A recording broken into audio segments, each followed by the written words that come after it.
और इस वक्त की सबसे बड़ी खबर जिसने पूरे अमेरिका में, पूरे वॉशिंगटन में सनसनी फैला दी है, वो ये कि ईरान ने इस जंग में अमेरिका को दे दिया है 37.5 बिलियन डॉलर्स का बड़ा झटका।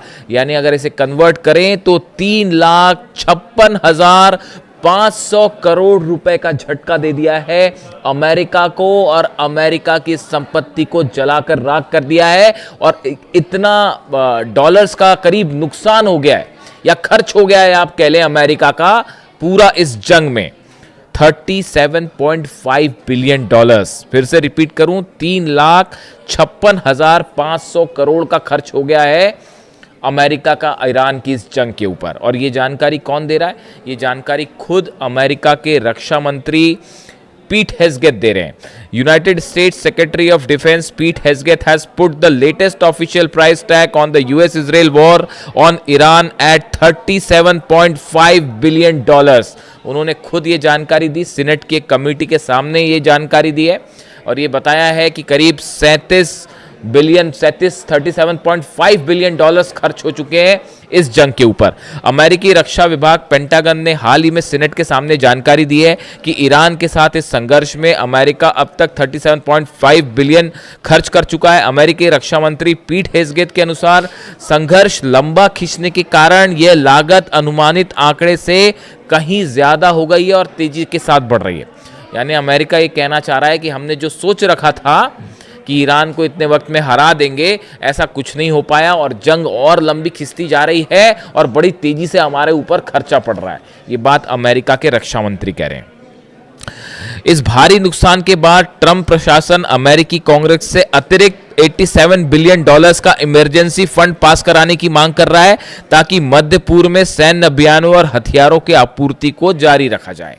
यानी इस खर्चे के बाद भी 37 बिलियन यूएस डॉलर्स और चाहिए, डोनाल्ड ट्रंप कह रहे हैं, ताकि जो है ये खर्चा मेंटेन किया जाए जो हथियार भेजे जा रहे हैं।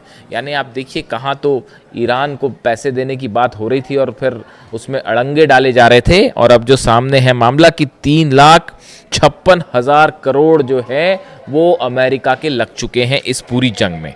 अब देखिए लेटेस्ट हमलों की अगर बात करें, मैं आपको ये भी बताऊंगा कि ये खर्च जो हो रहा है अमेरिका का, और ये खर्च सब मिला के है, टोटल लॉस जो हो रहा है वो मिला के और जो खर्च हो रहा है वो दोनों मिला के है ये आंकड़ा। देखिए अब जो लेटेस्ट स्ट्राइक्स हैं ईरान की, एक बार फिर अमेरिका ने बीती रात जो हमले किए उसके बाद सुबह सुबह ईरान ने जो है फिर मिसाइल्स दाग दिए।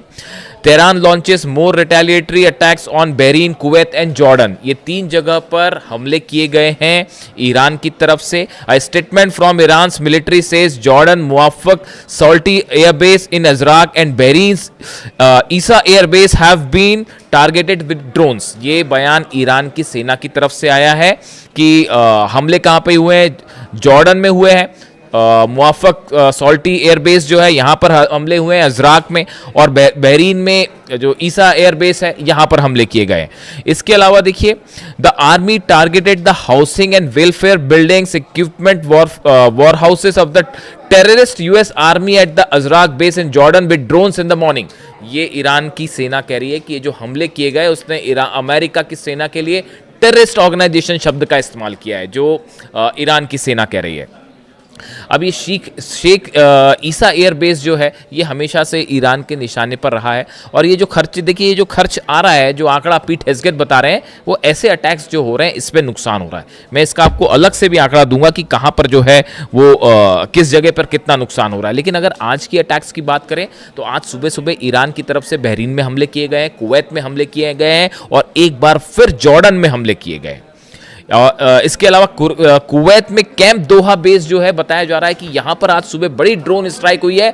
कैंप दोहा वो इलाका है कुवैत का जहां पर अमेरिका के बड़े हथियारों का डिपो है, यहां पर अमेरिकन फोर्सेस मौजूद है। यानी सीधा हिट किया गया है उन बिल्डिंग्स को, उन जगहों को जहां पर अमेरिका का एम्यूनिशन रखा हुआ है। ऐसी हालात जॉर्डन में। देखिए जॉर्डन से एक ऐसी खबर है, ये हमले कल किए गए लेकिन उसके बाद से ये साफ नहीं हो पाया है कि कितना नुकसान हुआ है। देखिए खबर ये है कि जॉर्डन में एक बेस पर ईरान की तरफ से स्ट्राइक की गई। बताया जा रहा है इस स्ट्राइक में कई सारे बंकर्स जो थे वो तबाह हुए हैं, कई एयरप्लेन्स तबाह होने का दावा किया जा रहा है ईरान की तरफ से, और ये कहा जा रहा है कि यहाँ पे जो अमेरिकी आर्मी के जो लोग रुके हुए थे, सदस्य थे, जो उनके ऊपर उनके बंकर्स में एक बार फिर हमले का दावा है। ये दूसरा दावा है, पिछले दावे की बात मैं नहीं कर रहा हूं। जो 2 दिन पहले अटैक हुए थे वो अलग था, ये अटैक अलग है, ये कल के नए अटैक हैं। और इसमें बताया जा रहा है कि वहाँ पे बड़ी कैजुअलिटी है। अगर देखिए बंकर्स तबाह होते हैं और ख़ासकर वो अमेरिकी सेना से जुड़े हुए हैं, वहाँ अमेरिकी सेना रुकी हुई है, तो इस सूरत हाल में वहाँ बड़े नुकसान की बात हो सकती है। ऐसी सूरत में अभी अमेरिका की तरफ से कुछ नहीं कहा गया है कि वहाँ पे कितने सैनिक मरे हैं या कितने जेट्स तबाह हुए हैं। ये ईरान का दावा है कि F-15 जेट्स वहाँ तबाह कर दिए गए। ये कुछ वक्त लगेगा सामने आने में। तो ये जॉर्डन पर बड़ा हमला है। इसके अलावा बहरीन में देखिए जो अटैक है, शेख ईसा एयरबेस, यहाँ पर बड़े अटैक हुए हैं, ड्रोन से अटैक हुए हैं। यहाँ पर जो वेयर हाउसेस थे अमेरिका के मिलिट्री से जुड़े, उनको तबाह कर दिया गया है। इसके अलावा हैवी एयरक्राफ्ट मेंटेनेंस और रिपेयर शेड्स थे, इसको तबाह किया गया है। आप देखें जिस तरह के हमले अमेरिका कर रहा है ईरान के मिसाइल सेंटर्स पर, ईरान के लॉन्च पैड्स पर, ड्रोन साइट्स पर, इसके अलावा इंफ्रास्ट्रक्चर पर जो ईरान की सेना से जुड़े हैं, आम जनता से जुड़े हुए हैं, उसी तरह का जवाब अब ईरान की सेना भी दे रही है। और निशाने पर है हर वो इंफ्रास्ट्रक्चर जो अमेरिका से जुड़ा हुआ है। यानी बहरीन पर हमला, जॉर्डन पर हमला, कुवैत पर हमला, ये लगातार हमले इस पे जारी हैं।